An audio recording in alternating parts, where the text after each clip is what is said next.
എല്ലാവർക്കും നമസ്കാരം. നമ്മൾ SST മൂന്നാമത്തെ ചാപ്റ്ററിലെ രണ്ടാമത്തെ ക്ലാസ്സാണ്. കഴിഞ്ഞ ക്ലാസ്സിലുള്ള എല്ലാം നല്ലവണ്ണം എല്ലാവരും ടെക്സ്റ്റ് ബുക്ക് വായിച്ചു, ആവശ്യമായിട്ടുള്ള നോട്ടുകൾ തയ്യാറാക്കി എന്ന് വിശ്വസിക്കുന്നു. പിന്നെ ടെക്സ്റ്റ് ബുക്ക് എടുക്കുക, നമ്മൾ അടുത്ത ടോപ്പിക്കിലോട്ട് പോവുകയാണ് കേട്ടോ. ദ അപ്രൈസിങ്സ്, കലാപങ്ങളിൽ അല്ലെങ്കിൽ കലാപങ്ങളിലേക്ക് തന്നെയല്ലോ. ഇപ്പോൾ പ്രധാനപ്പെട്ട ഒക്കുപ്പേഷണൽ ഗ്രൂപ്പ് അല്ലെങ്കിൽ തൊഴിൽ വിഭാഗങ്ങൾ അല്ലേ, അവരുടെ ഉപജീവന മാർഗം നഷ്ടപ്പെട്ട, ലിവ്ലിഹുഡ് ലോസ്റ്റ് ആയിട്ടുള്ള, അവരുടെ ഫലമായിട്ട് കമ്പനിയുടെ റൂളിൻ്റെ റിസൾട്ടിൻ്റെ അടിസ്ഥാനത്തിൽ ഈസ്റ്റ് ഇന്ത്യ കമ്പനിയുടെ ഭരണത്തിൻ്റെ ഫലമായി ലിവ്ലിഹുഡ് ലോസ്റ്റായ ഒക്കുപ്പേഷണൽ ഗ്രൂപ്പുകൾ, ജീവിത മാർഗം അല്ലെങ്കിൽ ഉപജീവന മാർഗം നഷ്ടപ്പെട്ട മുഖ്യ തൊഴിൽ വിഭാഗങ്ങൾ ഏതെല്ലാമായിരുന്നു? കർഷകർ അല്ലേ, അതുപോലെ തന്നെ ആരാണ്, പിന്നെ നെയ്ത്തുകാർ, ഫാർമേഴ്സ്, അതുപോലെ തന്നെ വീവേഴ്സ് അല്ലേ, അതുപോലെ പിന്നെ ആരായിരുന്നു ഇവിടെ ട്രൈബൽസ് അല്ലേ, ഗോത്ര വിഭാഗക്കാർ, അവരൊക്കെ തൊഴിൽ നഷ്ടപ്പെട്ടവരാണ്. അപ്പോൾ these people started rebellions against the company and zamindars, the middle men of the company. അപ്പോൾ ഈ ജനങ്ങൾ അല്ലേ, ജീവിത ഉപാധി നഷ്ടപ്പെട്ട ഈ വ്യത്യസ്ത തൊഴിൽ വിഭാഗങ്ങൾ തന്നല്ലോ, അവർ എന്ത് ചെയ്തു?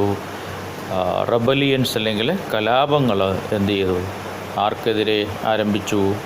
കമ്പനിക്കെതിരെയും അതുപോലെ തന്നെ ജമീന്ദാർമാർക്കെതിരെയും. ജമീന്ദാർമാരെന്ന് പറഞ്ഞാൽ അവർ പ്രഭുക്കന്മാരാണ്, പക്ഷേ കമ്പനിയുടെ മധ്യസ്ഥരായിട്ട് പ്രവർത്തിച്ച ആൾക്കാരാണ്, മിഡിൽ മെന്നായിട്ട് പ്രവർത്തിച്ച ആൾക്കാരാണ് ജമീന്ദാർമാർ. അവർക്കെതിരെയും എന്താരംഭിച്ചു? കലാപങ്ങൾ ആരംഭിച്ചു.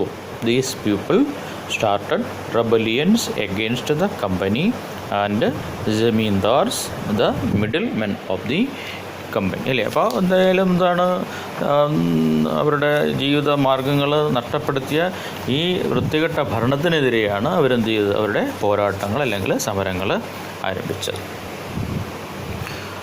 ദോ not well organised, the resistance against the company became common in different parts of the country. അപ്പോൾ അവരെല്ലാം വെൽ ഓർഗനൈസ്ഡ് അല്ലായിരുന്നു.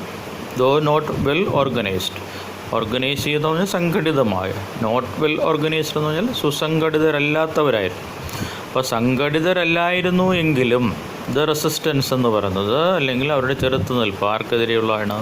എഗെയിൻസ്റ്റ് ദ കമ്പനിക്കെതിരെയുള്ള അവരുടെ ചെറുത്തുനിൽപ്പ് എന്ന് പറയുന്നത് ബിക്കെയിം എന്തായിത്തീർന്നു? കോമൺ ആയിരുന്നു, സാധാരണമായിരുന്നു. In different parts of the country, രാജ്യത്തിൻ്റെ വ്യത്യസ്ത മേഖലകളിൽ. അപ്പോൾ രാജ്യത്തിൻ്റെ വ്യത്യസ്ത മേഖലകളിൽ എന്തായിരുന്നത്? സർവ്വസാധാരണമായിരുന്നു. ആർക്കെതിരെയുള്ള ചെറുത്തുനിൽപ്പുകൾ? കമ്പനിക്കെതിരെയുള്ള ചെറുത്തുനിൽപ്പുകൾ. എന്തല്ലെങ്കിൽ പോലും, അവർ സുസംഘടിതരല്ലെങ്കിൽ പോലും. Though not well organised, the resistance against the company became common in different parts of the country. Peasant revolts started at the very beginning of the company rule. കമ്പനിയുടെ ഭരണം ആരംഭിക്കുന്നതിന് മുമ്പ് തന്നെ, വളരെ കാലം മുമ്പ് തന്നെ കാർഷിക കലാപങ്ങൾ ആരംഭിച്ചിരുന്നു. പെസൻറ്റ് റിവോൾട്ട്സ്, പെസൻസ് എന്ന് പറയുമ്പോൾ കർഷകരാണ്. പെസൻറ്റ് റിവോൾട്ട് കലാപമാണ് അല്ലേ. അപ്പോൾ അല്ലെങ്കിൽ വിപ്ലവങ്ങളോ എന്നൊക്കെ നമുക്ക് പറയാം. അപ്പോൾ പെസൻറ്റ് റിവോൾട്ട് എന്ന് പറയുന്നത് അല്ലെങ്കിൽ സമരങ്ങളെന്ന് പറയുന്നത്, കർഷക സമരങ്ങളെന്ന് പറയുന്നത് വളരെ മുന്നേ തന്നെ, കമ്പനിയുടെ ഭരണത്തിന് മുന്നേ തന്നെ എന്ത് ചെയ്തിരുന്നു? ആരംഭിച്ചിരുന്നു. Peasant revolts started at the very beginning, വളരെ മുമ്പ് തന്നെ ഓഫ് ദി കമ്പനി റൂൾ, കമ്പനിയുടെ ഭരണം ആരംഭിക്കുന്നതിന് വളരെ മുമ്പ് തന്നെ കർഷക സമരങ്ങൾ ആരംഭിച്ചിരുന്നു. In 19th century several rebellions broke out in Malabar. അപ്പോൾ 19ാം നൂറ്റാണ്ടിൽ സെവറൽ റെബലിയൻസ്, ധാരാളം കലാപങ്ങൾ ബ്രോക്കൗട്ട് ചെയ്യുക, പൊട്ടിപ്പുറപ്പെടുക. എവിടെയാണ്? മലബാർ. അപ്പോൾ മലബാർ മേഖലയിൽ 19-ാം നൂറ്റാണ്ടിൽ എന്ത് ചെയ്തു? ധാരാളം കലാപങ്ങൾ പൊട്ടിപ്പുറപ്പെട്ടു. In 19th century several rebellions broke out in Malabar. ഇതിനു മുമ്പും കലാപങ്ങൾ നടന്നിട്ടുണ്ട്. എന്തൊക്കെയാണ്? ഒന്ന് ബംഗാളിലൊക്കെ 18th century എന്താണ് ഈ പെസൻ്റ് റിവോൾട്ട് പോലെ തന്നെ എന്തായിരുന്നു ഈ സന്യാസികളുടെ നേതൃത്വത്തിലുള്ള കലാപങ്ങളും അതുപോലെ ഫക്കീർമാരുടെ നേതൃത്വത്തിലുള്ള കലാപങ്ങളൊക്കെ നേരത്തെ നടന്നിട്ടുണ്ട്. അത് ഇവിടെ പറഞ്ഞിട്ടില്ല.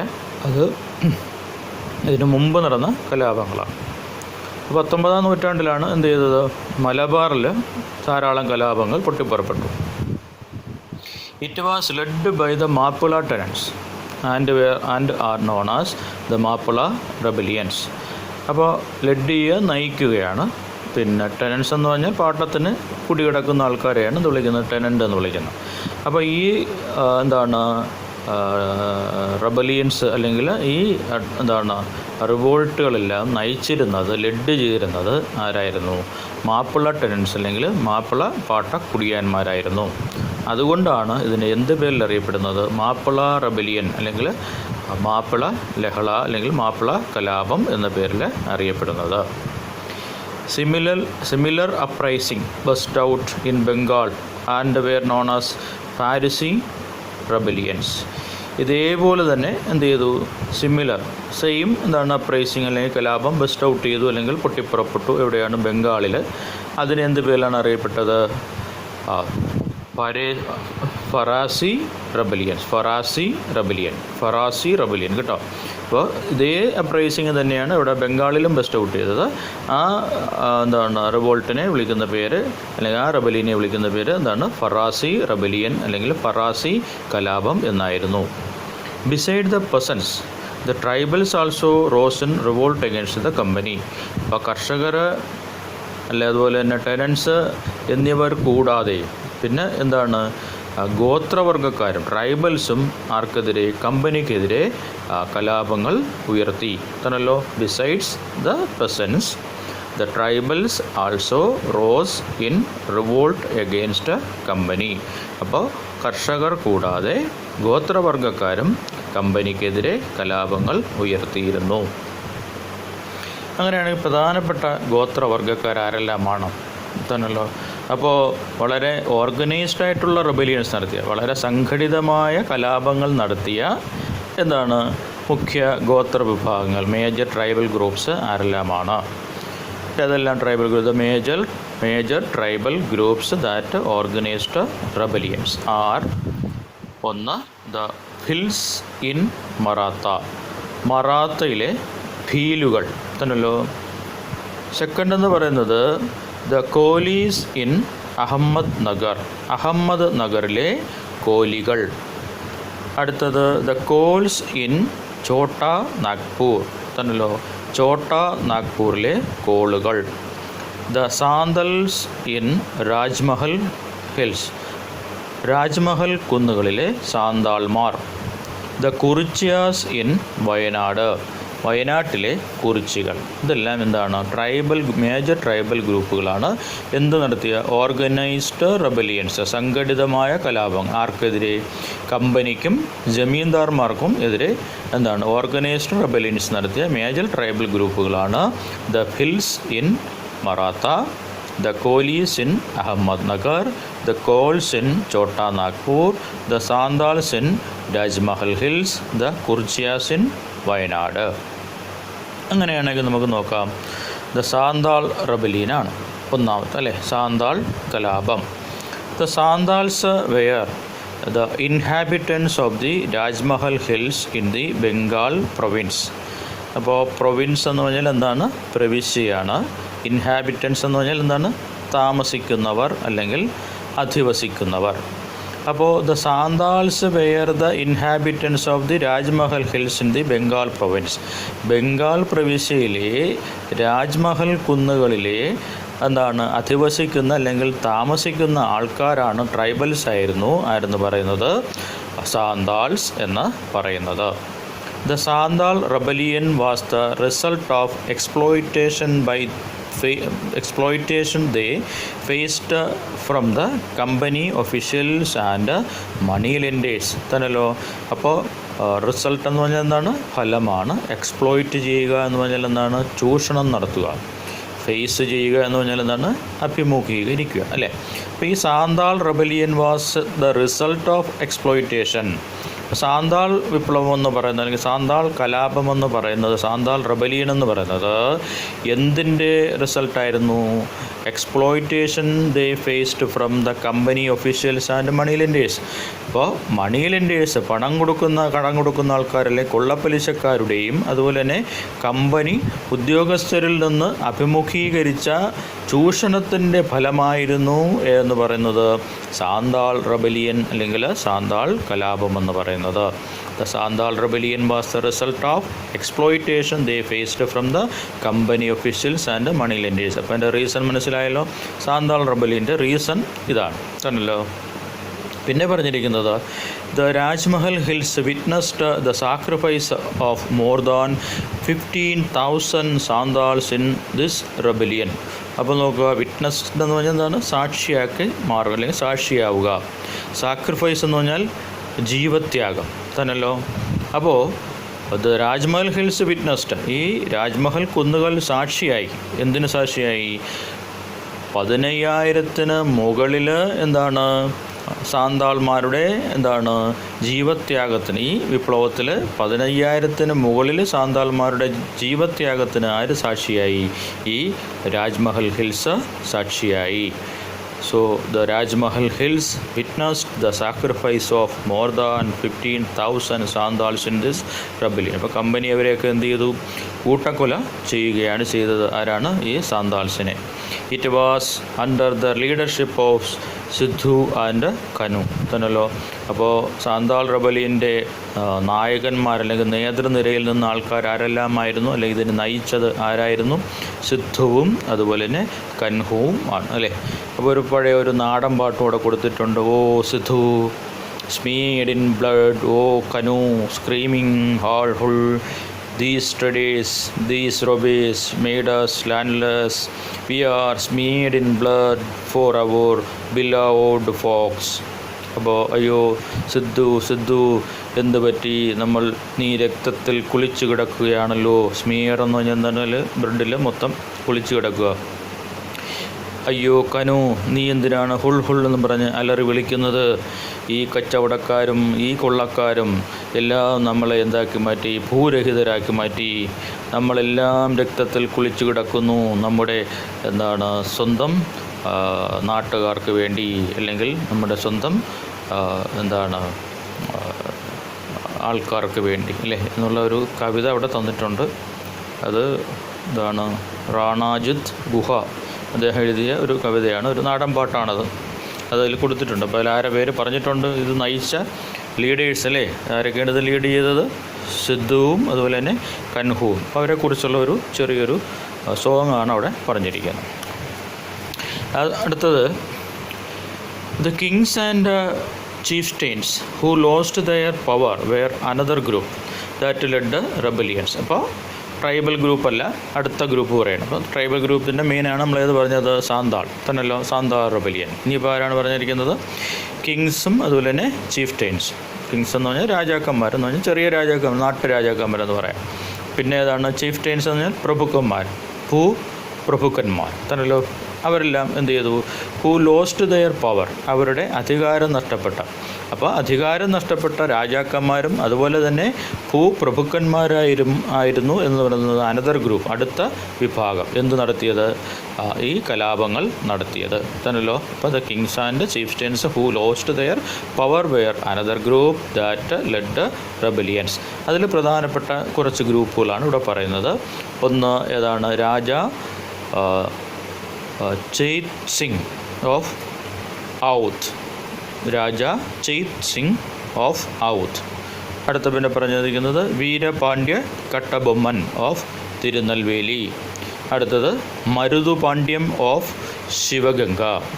Next Pazhassi Raja of Malabar. Next Kittur Chennamma of Karnataka. Next Velu Thampi Dalawa of Travancore, next Paliath Achan of Kochi. അപ്പോൾ എന്താണ്, അധികാരം നഷ്ടപ്പെട്ട രാജാക്കന്മാരും ഭൂപ്രഭുക്കളും ആർക്കെതിരെ വിപ്ലവം നടത്തി?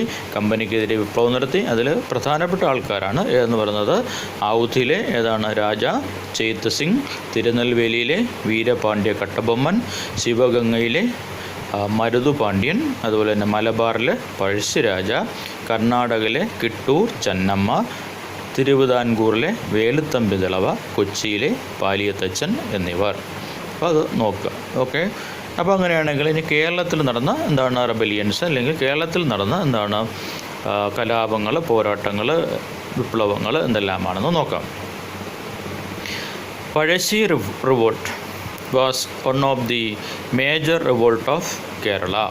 കേരളത്തിലെ ഏറ്റവും മുഖ്യ ചെറുത്തുനിൽപ്പ് അല്ലെങ്കിൽ ഏറ്റവും മുഖ്യമായ എന്താണ് പോരാട്ടങ്ങളിൽ ഒന്നാണ് ആരുടെ സമരം എന്ന് പറയുന്നത്? പഴശ്ശിയുടെ പോരാട്ടം അല്ലെങ്കിൽ പഴശ്ശിയുടെ സമരങ്ങൾ എന്ന് പറയുന്നത്. പഴശ്ശി എന്ന് പറഞ്ഞാൽ Pazhassi Raja. The British lifted Pazhassi Raja's right to collect taxes from Kottayam in north Malabar. ഇപ്പം നോർത്ത് മലബാറിലെ, വടക്കേ മലബാറിലെ അല്ലേ, അതൊക്കെ വളരെ സ്ഥലമാണ് എന്ന് പറയുന്നത് കോട്ടയം. കോട്ടയത്തിൽ നിന്ന് ടാക്സ് കളക്ട് ചെയ്യാനുള്ള റൈറ്റ്, നികുതി പിരിക്കാനുള്ള അധികാരം പഴശ്ശിരാജയിൽ നിന്ന് ബ്രിട്ടീഷുകാർ ലിഫ്റ്റ് ചെയ്തു അല്ലെങ്കിൽ മാറ്റി തന്നല്ലോ. അപ്പം British lifted Pazhassi Raja's right to collect taxes from Kottayam in north Malabar. North മലബാറിലെ കോട്ടയത്തിൽ നിന്ന് എന്താണ് ടാക്സ് കളക്ട് ചെയ്യാനുള്ള റൈറ്റ്, പഴശ്ശിരാജയുടെ റൈറ്റ് അല്ലെങ്കിൽ അധികാരം ആര് ലിഫ്റ്റ് ചെയ്തു? ആര് എടുത്തു കളഞ്ഞു? ബ്രിട്ടീഷുകാർ എടുത്തു കളഞ്ഞു. This was the immediate cause of Pazhassi Raja's revolt. അപ്പോൾ പഴശ്ശിരാജയുടെ റിവോൾട്ടിൻ്റെ അല്ലെങ്കിൽ പഴശ്ശി വിപ്ലവത്തിൻ്റെ മുഖ്യ കാരണമെന്ന്, വളരെ പെട്ടെന്നുള്ള കാരണമെന്ന് പറഞ്ഞ് ഇതായിരുന്നു. അപ്പോൾ എന്തായിരുന്നു പഴശ്ശി വിപ്ലവത്തിൻ്റെ വളരെ ഇമ്മീഡിയറ്റ് ആയിട്ടുള്ള പൊടുന്നനെയുള്ള കാരണം, പെട്ടെന്നുള്ള കാരണം എന്തായിരുന്നു പെട്ടെന്നുള്ള കാരണം? ബ്രിട്ടീഷുകാരെന്ത് മാറ്റി? നോർത്ത് മലബാർ എന്ന് പറയുന്ന നോർത്ത് മലബാറിലെ കോട്ടയത്തിൽ നിന്നുള്ള എന്താണ് ടാക്സ് കളക്ട് ചെയ്യാനുള്ള റൈറ്റ് പഴശ്ശിരാജയിൽ നിന്ന് ആര് മാറ്റി? ബ്രിട്ടീഷുകാർ മാറ്റി. അതാണ് എന്തിന് കാരണമായത്? Immediate cause for Pazhassi Raja's revolt തന്നല്ലോ.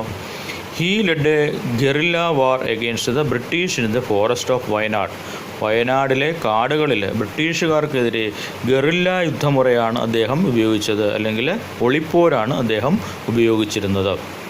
അതൊക്കെ നമ്മൾ ഒരു സിനിമയുണ്ട്, മമ്മൂട്ടിയുടെ ഒരു സിനിമയുണ്ട്, പറ്റുമെങ്കിൽ കാണണം കേട്ടോ. പഴശ്ശിരാജ എന്ന് പറഞ്ഞൊരു സിനിമയുണ്ട്. അതിൽ കണ്ടാൽ ഇതെല്ലാം വളരെ വ്യക്തമായിട്ട് നമുക്ക് ഈ കേരള റിബല്യനിൽ പഴശ്ശിയുടെ എല്ലാ പോരാട്ടങ്ങളെക്കുറിച്ചും നമുക്ക് പഴശ്ശീസ് റിവോൾട്ട് നമുക്ക് വളരെ വ്യക്തമായിട്ട് അതിൽ പറഞ്ഞു തരുന്നുണ്ട്. അപ്പോൾ അതുകൂടെ പറ്റുമെങ്കിൽ ഒന്ന് കണ്ടോളണം. സമയമൊക്കെ ഉണ്ടല്ലോ അല്ലേ? Okay. Thalakkal Chandu, Kaitheri Ambu, Edachena Kunkan and Athan Gurukkal were the prominent leaders who fought with Pazhassi Raja in the revolt. അപ്പോൾ ഈ പോരാട്ടത്തിൽ, പഴശ്ശിരാജയുടെ ഈ പോരാട്ടത്തിൽ അല്ലേ, പോരാടാനായിട്ട് മുഖ്യ നായകരായിട്ട് വന്നത് അല്ലെങ്കിൽ മുഖ്യ പ്രോമിനൻ്റ് ലീഡേഴ്സായിട്ട് വന്നത് ആരൊക്കെയായിരുന്നു?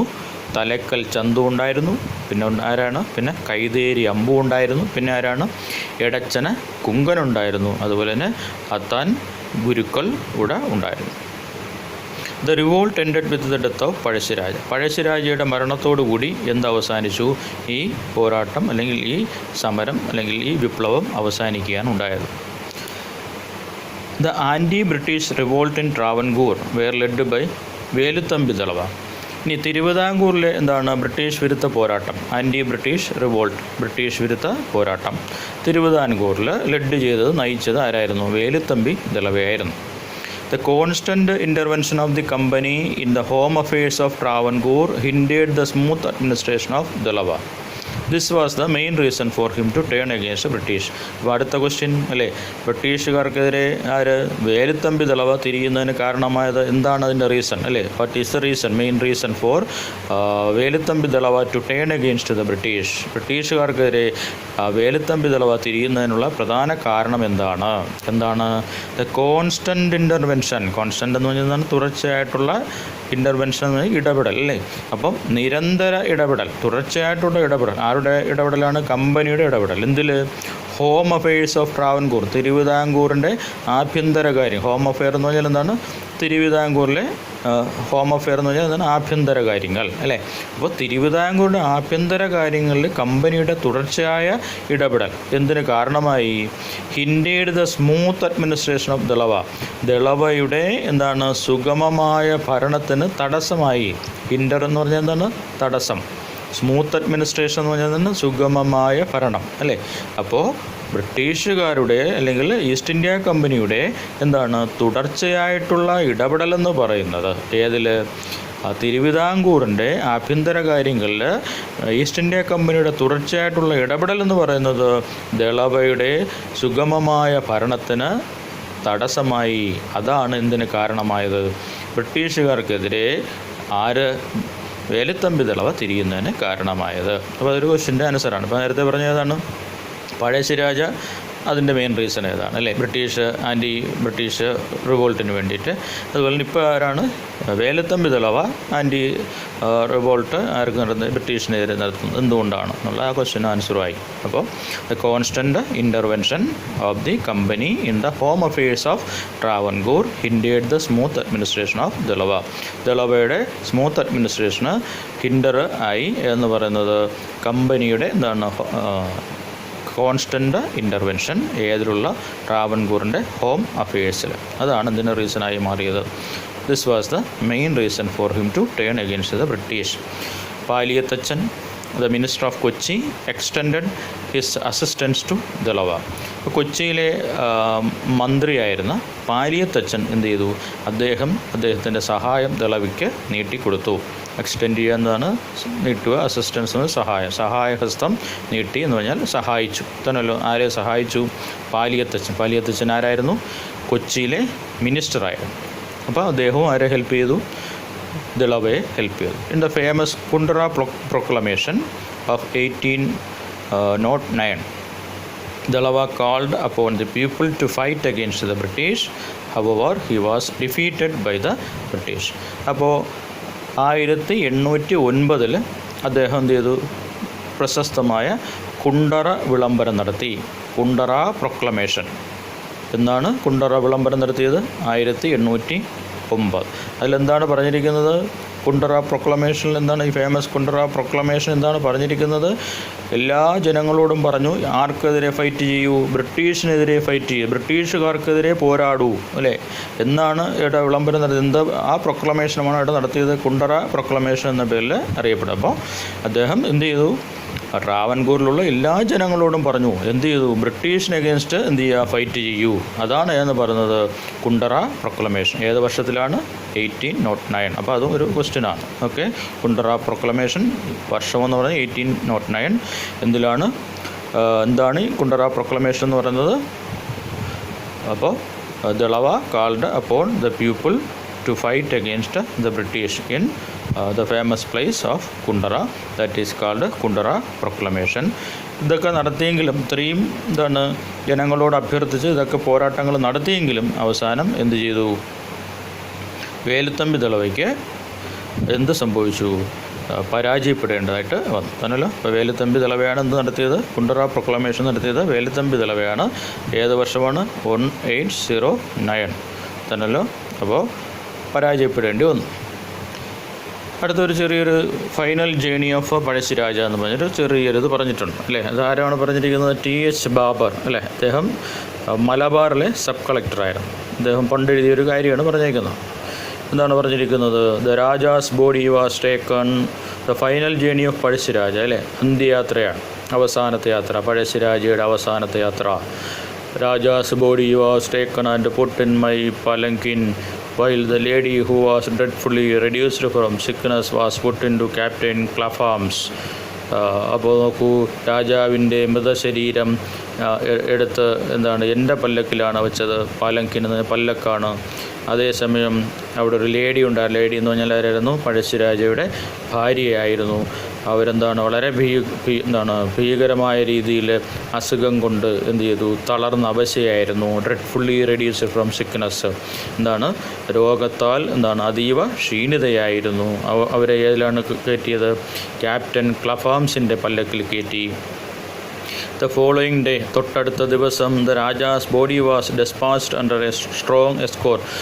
അദ്ദേഹത്തിൻ്റെ ശവശരീരം എന്ത് ചെയ്തു? മാറ്റപ്പെട്ടു. ഒരു ശക്തമായ പട്ടാള കാവലോടുകൂടി. എങ്ങോട്ടാണ് മാറ്റിയത്? To Mananthavady and the Sirastar sent with orders to assemble all the Brahmins and to see that the customary honors were performed at his funeral. അല്ലേ? അപ്പോൾ പട്ടാള കാവലോടുകൂടി മാനന്തവാടിയിലേക്കാണ് ഇത് അയച്ചത് ഈ ശവശരീരം. പിന്നെ ആരെ കൂടെ അയച്ചിരുന്നു? ശിരസ്തദാറിനെ കൂടെ അയച്ചിരുന്നു. ശിരസ്തദാർ എന്ന് പറഞ്ഞാൽ അതിൻ്റെ ഒരു റെപ്രസെൻറ്റേറ്റീവാണ് ബ്രിട്ടീഷുകാരുടെ. അപ്പോൾ അദ്ദേഹത്തിന് ശക്തമായ ഓർഡറുകൾ നൽകിയിരുന്നു. എന്താണ് പറഞ്ഞത്? അവിടെയുള്ള ബ്രാഹ്മിൻസിനെയും ബാക്കിയുള്ളവരെല്ലാം എന്ത് ചെയ്യണം? അസംബ്ലി ചെയ്യണം, വിളിച്ചു ചേർക്കണം, എന്നിട്ട് അവരെ കാണിക്കണം. അല്ലേ? എന്നിട്ട് കസ്റ്റമറി ഓണേഴ്സ് അല്ലെങ്കിൽ ആചാരപ്രകാരം, അല്ലേ, പരമ്പരാഗത ആചാരപ്രകാരം വേണം എന്ത് ചെയ്യേണ്ടത്? അദ്ദേഹത്തിൻ്റെ ഫ്യൂണറൽ അല്ലെങ്കിൽ ശവസംസ്കാരം പെർഫോം ചെയ്യേണ്ടത് അല്ലെങ്കിൽ നടത്തേണ്ടത് എന്ന് പറഞ്ഞു. ഐ വാസ് ഇൻഡ്യൂസ്ഡ്, എനിക്ക് തോന്നി, ഐ ഫീൽഡ്, അല്ലേ, എനിക്കും തോന്നി, ടു ദിസ് കണ്ടക്ട്, ഇത് തീർച്ചയായിട്ടും ചെയ്യേണ്ടതാണ്. ഈ ഒരു പരമ്പരാഗതമായ ആചാരാനുഷ്ഠാനം അദ്ദേഹത്തിന് വേണ്ടി ചെയ്യേണ്ടതാണ്. എന്ത് പരിഗണനയോടുകൂടി? ഫ്രം ദ കൺസിഡറേഷൻ ദാറ്റ് അദ്ദേഹം എന്താണ്? ആൾദോ എ റിബൽ, അദ്ദേഹം ഒരു വിമതനായിരുന്നെങ്കിൽ കൂടി, he was one of the natural chieftains of the country, രാജ്യത്തിലെ ഏറ്റവും ഏറ്റവും നല്ല ഭൂപ്രഭുക്കൻ അല്ലെങ്കിൽ നാട്ടുപ്രഭുവാണ് അദ്ദേഹം എന്ന് പറയുന്നത്. അതുകൊണ്ട് തന്നെ might be considered on that account, അദ്ദേഹത്തിന് ആ രീതിയിൽ തന്നെയാണ് ഏറ്റവും നല്ല ഒരു നാട്ടുരാജാവ് അല്ലെങ്കിൽ ഭൂപ്രമുഖൻ എന്നുള്ള രീതിയിൽ തന്നെ അദ്ദേഹത്തെ പരിഗണിക്കണം. അല്ലാതെ ആസ് എ ഫാളൻ എനിമി, അല്ലേ, വീണുപോയ തോറ്റുപോയ ഒരു ശത്രു എന്ന രീതിയിലല്ല അദ്ദേഹത്തെ കണക്കാക്കേണ്ടത്. ആ രീതിയിലുള്ള ഒരു എന്ത് തന്നെയാണ് അദ്ദേഹത്തിന് ലഭിച്ചത്? മരണാനന്തരം അദ്ദേഹത്തിന് ആ രീതിയിലുള്ള ഒരു ചടങ്ങ് അല്ലെങ്കിൽ ഫ്യൂണറൽ അല്ലെങ്കിൽ ശവസംസ്കാരം തന്നെയാണ് അദ്ദേഹത്തിന് ലഭിച്ചത് തന്നെയല്ലോ. അപ്പം നല്ല രീതിയിൽ ടെസ്റ്റ് വായിക്കണം. അതിൻ്റെ കൂട്ടത്തിൽ തന്നെ നിങ്ങൾ എന്ത് ചെയ്യണം? നോട്ട് തയ്യാറാക്കാൻ പറ്റുന്നെങ്കിൽ നോട്ടൊക്കെ തയ്യാറായിക്കൊള്ളണം കേട്ടോ. അപ്പോൾ ആൾ ദ വെരി ബെസ്റ്റ്. എല്ലാവർക്കും നന്ദി. അടുത്ത ക്ലാസ്സിൽ വീണ്ടും കാണാം. ബൈ.